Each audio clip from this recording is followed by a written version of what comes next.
Welcome to Rewind Reviews. You might want to turn off that fucking metronome. Goddamn metronomes. Anyway, Rewind Reviews. Yes. Yeah, We should say it at the same time. Like Ready? cool people? Yeah. 1, 2, rewind. That's a terrible concept. Okay, Rewind Reviews. Okay, All right. on 3. 1, 3, Rewind Reviews. Rewind Reviews. Got it. Okay. Nailed it. Yeah, first episode, Invasion of the Body Snatchers, a 1978 science fiction. I think you could call it a horror film. I mean, it's thriller. Thriller. Horror. It's horror. It's got horror. Yeah, it's way more horror. I had a nightmare. Did I tell you? I had a nightmare the night I watched it. I fell asleep watching. Oh Jesus! I was up late. It was fucked up. That's just sounds like it's a recipe for disaster, because Invasion of the Body Snatchers, one of my fucking favorite classic science fiction films. Yes. 1980. 50 what? The original 1950s film. I think it's 52. It's 1950s, shot in CinemaScope of all things, but that's a little side that you can cut out. CinemaScope. Sorry, it's just for you folks at home. It's in anamorphic, and I like that. I like that a lot. For people who don't understand what that means, it's just wider and not square. That's what that means. Just take that, and it's rectangles, not squares. We break things down. Don't be a square, dude. Don't be a square. Be a rectangle. Bro. Yeah. Fuck. Invasion of the Body Snatchers. Yes, we were talking about this movie. You lead the way. Yes. So it is a film about some kind of strange occurrences that start happening. It takes place in San Francisco. I love it. I love seeing 70s SF in all its handheld glory. Beautiful. Yeah, beautiful guerrilla filmmaking, I gotta tell you. Very obvious guerrilla filmmaking, too. And so, this... it tells the tale of... this health inspector. Yes. Donald Sutherland, for those of you at home who don't know who that is. President Snow, for you youngins. Oh, yes. All you kids out there reading and watching the Hunger Games. Keifer's dad. Keifer's dad. We all know him by Keifer's dad. But Keifer's dad in his I know him by days, his mustache. Honestly, I love him in this movie a lot, though. Yeah. He plays a health inspector. And basically what happens is you follow these strange type of aliens that kind of, these spores that land all over the city of San Francisco. And they're landing all over the world. But all over the world. Yeah. But it takes place in San Francisco, right? Yeah, and it follows the health inspector and his sweet little thing on the side. And this girl who's dating this dude... Are married, I guess. Yeah, married to this dude, but and his friend zoning Donald Sutherland hard throughout the entire film. Exactly. And eventually, we all know where that leads. But the beauty of the film is that it doesn't feel like a normal 70s film. No. Not feel at the same pace. It's not really got the same sorts of style. It's very guerrilla. It's very... I would have guessed it was shot in the 90s. You get that feeling of it's shot from... It's ahead of its time in just the way it's filmed and the pacing and the way that the whole story unfolds. Yeah. And I think we should start off by discussing, just in general, how fucking cool of a science fiction story it is. Yeah. How it's really the classic... I mean, it's...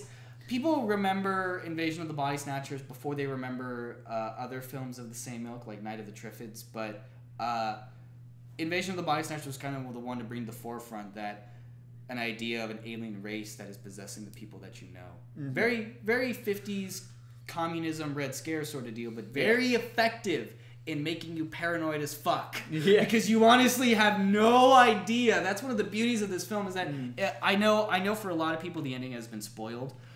The famous end shot of this movie, but if you see this movie without any knowledge of the big end reveal, I did not know.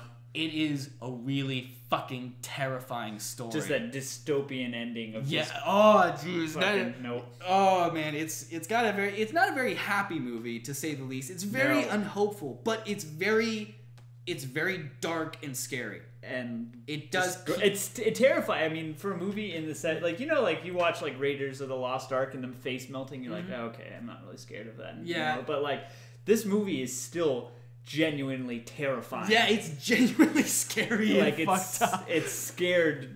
It's scary in the sense that you can't trust anyone or anybody but yourself. Yeah. And even then, I mean... Like it does a great job of making you paranoid as a viewer because you can't trust anybody. Like no matter who you're following, you never know are they getting turned. Yeah. Well, how do you know if they're not getting turned? Yeah, and like there's these subtle like the garbage truck in the background. Did you see that part? When you you'll watch it again at some point. But like there's this garbage truck that's in the background, and it's just in all these shots, all like pulling away, and it represents where all how they're transporting around this place and like getting taken over by these little spores, and it's just these little plants. Yeah, that really unique alien design too. Yeah. That's what I really appreciate about this, and why I think it's still kind of holy in a weird story.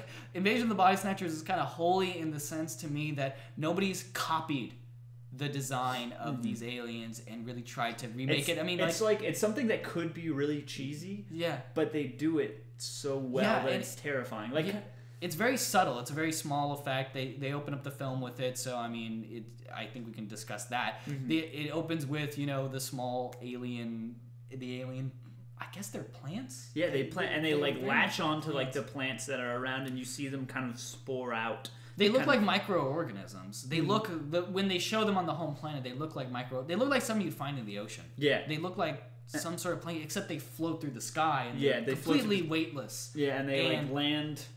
I guess land here, and they like latch on, and they're creepy even when they're latching onto plants, and when they like. There's something disconcerting about them. Like when they open up in the beginning, you're like, this because it's not. You can tell it's not a plant from around here. It's just not moving correctly. And the beauty of it is that. How many times I'm going to say "and the beauty of it"? I have a counter. I think that's 3. That's right. 4 now. Four? Yeah, I think that's 4 for all you listeners at home. That means you guys are fucking smashed because you're all playing the Uvaldo drinking game. I'm assuming. The beauty of that is you're going to get smashed really fast. There's going to be a bingo card for this podcast very soon, I'm sure. So the beauty of what? Well, I was going to be this film. Yeah, I was just talking about like what's not the beauty of this film? Yeah, what isn't the beauty of it? I think there's just so many great things about it, but I think the thing that I appreciate the most is that it manages to be it tells a lot, but it says it with very few words. Not a lot of talking in this movie, but there's a lot of showing, and that's what I appreciate. Yeah, like good, like honestly, such good visual filmmaking. Yes, very visual. That's why. That's what I wanted to talk about was the way it's made, the way it's shot, the way. Yeah, like the end reminds me. The way it's like shot reminds me of like a Francis Ford Coppola movie, like dark streets with like the it's kind of very lightly lit, It's very dark, so I'd recommend watching it not on your iPhone. I never would recommend watching a film on your iPhone. But this is one that I definitely recommend you watch on a big screen somewhere. Yeah, because it's really take it in. I mean, pre small format film. Yes. I don't know how it was received in the 70s. I mean, I talked to my dad about it briefly, and he was like, "Oh, I remember my your grandma, your nana, told me to go to bed, and I wasn't allowed to watch it." But I think personally, this film has probably gotten better with time. It's held up. One of the beautiful things about this. That's 5, ladies and gentlemen. Just keep going. I want to keep going and going and going. I'm the Energizer Bunny of the beauty is the beauty of this. The booty. The booty of it is. Well, the booty of it is that this is one of those films that's gotten better with age. I think because, like I was saying earlier, nobody's really. A lot of people have copied from it, but the stuff that they've copied from it doesn't take away from the original film. Yeah. When you watch the original film, it is a very unique and original experience. I can't compare it to very many other 70s film in the tone, in how because I can't think of it's not just the subject matter, it's the way it's filmed. The way it's filmed is so dark and menacing and brooding. Tonally, it's just completely bleak. Like something's wrong, even though you've really only seen shots of plants, and for the first part of the beginning. You're not seeing much, and it's still very obviously shot in San Francisco. It still very obviously takes place in San Francisco, but they make San Francisco menacing. Yeah, and way different than I think Dirty Harry was the '60s, but way different than that sort of like getting like cityscapes and what you're much Yeah. more on the ground and You it's feel much dark. more claustrophobic. Yeah, They make the city much more closing in on you and more Yeah. closed in space. yeah, you're kind of trapped. In You a way. feel more, that's what it is. You feel more trapped by the city as opposed to a Dirty Harry where you feel like you are the city.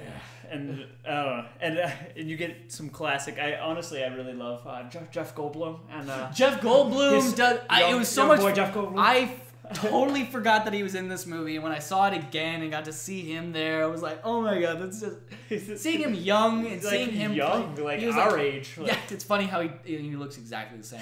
He's like all weaselly too. He's like a little. He's just like a rabid little rat running around, but he does a great job, and he's just good for having him he just looks good when he's covered in slime. He's just so gross looking and like just so like I've never seen The Fly, but I heard. Oh, that should be our next one for the rewind reviews. You hear that? Tune in next to our sci-fi rewind back God, reviews. if we did a review of The Fly, you should see that. We should definitely do a review of The Fly. Jeff Goldblum, yeah, so good, and his Donald Sutherland Chaos does an Theory. amazing job. Brooke Adams does a great job. Fucking hottie. One of those great 70s hotties that you can look at and go, damn, she ain't lost it. yeah, It ain't losing it. yeah, you know? very good. Yeah, man. One of the great things about this too is that also that it's better. I think it's one of those remakes that's definitely better than the original. I mean, sure, the original is good. It holds up in some ways, Yeah. but it's so fucking 50s. When you're watching it, you're like, oh my god, it's 1952.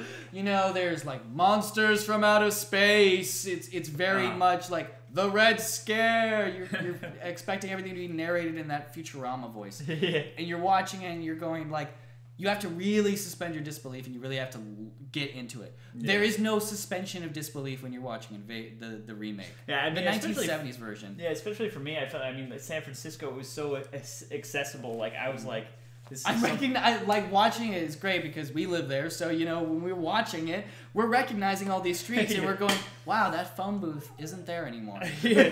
They don't have phone booths anymore. There was one shot where they were totally going down, like they were going past where Rasputin's is now, and there was a phone booth there, and I was like, that fucking thing is not there anymore. It's not there. Like, I love that. And there's also, and in that same scene, you can also see the cameraman and the reflection of the phone booth. But that's a side note.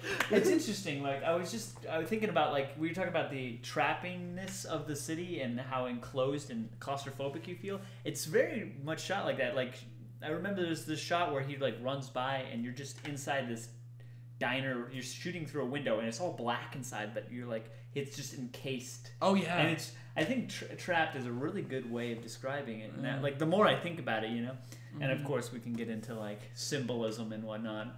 But we could do that, but then we could also talk about that really fucked up scene where he sees the plants coming alive and the pod people birth. Fuck. Jesus. I am terrified of the scene in Jumanji of the plants, and this was very reminiscent of that for me. And it kind of gave me flashbacks. It gave me the strangest erection I've ever had in my life. I was watching and going, oh my god, I like these strange feelings. Wow. It was like, it was very reminiscent of the time that I realized I was gay. You're gay and you go for plants. That's very interesting. It was so horrible to come out to my parents. That was the strangest Mom, conversation. You had to like tell her why her ficus died. Yeah. And I came in with a fern. Oh, man. This is your grandchildren are gonna be acorns. So, fuck. What's another? The acorn does not fall very far from the tree. What's another? Somebody There was had to another say it. thing that I want to talk about. What was it? Fuck. The fact that people were invaded by body snatchers. God, it's terror. And just so you know, it's a long film, so brace yourself for it. It's like it's almost 115 minutes. Actually, it is 115 minutes. It felt longer. Well, yeah, I think that the best movies always feel a little bit longer for me. That might be that if there is any complaint that you could have, it is slightly slower paced, but that's only because it's to give off that unsettling mood. Yeah, it really does build and build. And I think it does build to a genuine payoff. Yeah, no, The ending, definitely, and especially the location that they used to shoot at the end. That end scene where they have that warehouse. That warehouse is like a famous warehouse in San Francisco where it's totally abandoned. Seeing it get destroyed was really fucking cool. It was a really cathartic feeling. Seeing that like get demolished. Which is funny because there was no way that they'd be able to run to that location from Pier 39. Yeah. There's no possible way they could walk there. Like watching it, I was like, you can't do that. Like that's movie magic. The beauty of movie magic. That's 6 for all you kids at home. Beauty. Oh shit. Beauty. I was trying to be subtle. So I think our ratings are safe to say Uvaldo gives it a beauty of that. I give it a booty out of booty. Double booty? Wow. I give it 2 booties. 2 booties. 2 booties all across the sky. I think... Actually, you know what? I'll give it a... You know what? I think I'll consider it a science fiction classic. And since it's a science fiction classic, I'll give it a 5 out of 5 booties. Oh, wow. 5 out of 5. I think I'm going to give it a candelabra out of 2. You bitch! You're giving it so low? You could have given it so much more. You do not respect Invasion. No, it was awesome. Yeah, it's pretty much it's one of those few classic films that really do hold up. Yeah, and you can watch it again and again, and really, it's a party movie too. In the sense that if you want a fun movie to watch it for Halloween and scary, Halloween's coming up, dude. Yeah, this is gonna be on my to-watch list for the Halloween season. Here's before we close out. What's a couple other good Halloween movies? I honestly is kind of lame, but I really like Sleepy Hollow for a good Halloween film. Haven't seen Sleepy Hollow. Something Borrowed. That movie is fucking horrifying. I really recommend that you all watch it. Real fucked up movie about fucked up people doing fucked up things to each other. I hate that movie. I don't even care if I spoil it. The whole movie, the only character I cared about was Jim Krasinski. John Krasinski. John Krasinski. I just called him Jim from the Office. Jim from The Office. He's the only character you care about, literally, and he gets fucked over in the end. The whole time it's like, he's the only character who is with her and understands her and is this, and then at the end he's like, I kind of love you, and she's like, that's cool. I'm going to go chase this other guy. And they don't address it ever again. I hate that movie. I saw it in theaters. I hate it. I remember I saw the trailer for it with my homie Mikey. And this is over, but we're just going to keep going. If you want to leave, you can, but we're going to keep talking. We were just watching it, and at the end of it, we looked at each other. We were like, fuck that. Fuck that. I saw the trailer, and I know that movie's awful. Because I generally am better at this. I don't know why. Luckily I didn't have to pay for the movie. God, I saw it with Eric Blaze. That's a weird throwback. No, not that anyone at home cares. Yeah, but Eric Blaze. That hey man, guy. If you were listening to this. Anyway, I hated that movie with a fiery passion. Like I don't even hate a lot of movies either. Yeah, something. Halloween spooky movies. The original classic. Don't watch the Rob Zombie remake. If you care about yourself as a person. Yeah, Halloween. If you respect yourself. Yeah, you could watch Halloween for Halloween. That's solid. Yeah, I think that's pretty much a given. I actually am one of the few people who like Halloween 3. No, not a lot of people don't like it because it doesn't have anything to do with Michael Myers. But keep in mind, the original plan for the Halloween films was each Halloween it would be a different subject. The problem was you released the first Halloween, and everyone was like, "Wow, Michael Myers, we want to see more of that." So everyone wanted to see more of that, and his original idea for making a different Halloween-based film every year got kind of scrapped. Then he had a chance to do it with the third Halloween film. I really like the third Halloween film. I know a lot of people don't like it, but those people are wrong, and I'm okay with that. You're wrong. Yeah. I really hope that style of like making something every year of like they're gonna try that with Star Wars, and I really hope they're gonna make a Star Wars film every year. That's what they're planning on doing. Disney for the rest of our lives. I mean, maybe. I'm down with for it. For the rest of the thing is like till the end of time. You're gonna get some bad Star Warses, but you're gonna get some awesome Star Warses. Yeah, you could have like some really cool moments, and then you could also have some Jar Jar Binks. I'm ready for like. I wonder if the Fett origin story directed by David Fincher. if that comes out, then it's gonna be like the Star Wars novels, where it's just like a huge, ever expanding, growing organism universe. Yeah. Which films are now going in that direction. I don't really understand why, but it's fascinating to watch. I think it's interesting, like that, creating new universes and whatnot. I don't know. Also, other movies you could watch over Halloween. If you have a really, really strong sense of patience, or you have like just Adderall on hand, you can watch yourself Inland Empire. That's another film that's really long. It takes a long time to build up, but it has some of the creepiest moments I've ever seen in film. Mm-hmm. You could watch another David Lynch film, Mulholland Drive. Yeah, Eraserhead will just came out on Blu-ray. Scare you beautiful so transfer, much. Beautiful sound design. If you want to watch a movie that's not really scary, but the creepiest thing you've ever watched, watch Eraserhead. Yes, it has the best horse baby effect I've ever seen in film, and that's a dubious honor. Horse baby. Yeah, the horse baby effect in Eraserhead, quite possibly my favorite. If you want to go for science fiction horror, watch classic Alien. I mean, yeah. Yeah. Aliens. I haven't seen Aliens. Is that sad? That's kind of an action movie. If I die... Oh, is it? Yeah, it's an action movie. It's very different than the first Alien. Interesting. Mm-hmm. James Cameron. Makes sense. There's another movie that I wanted to add to that list.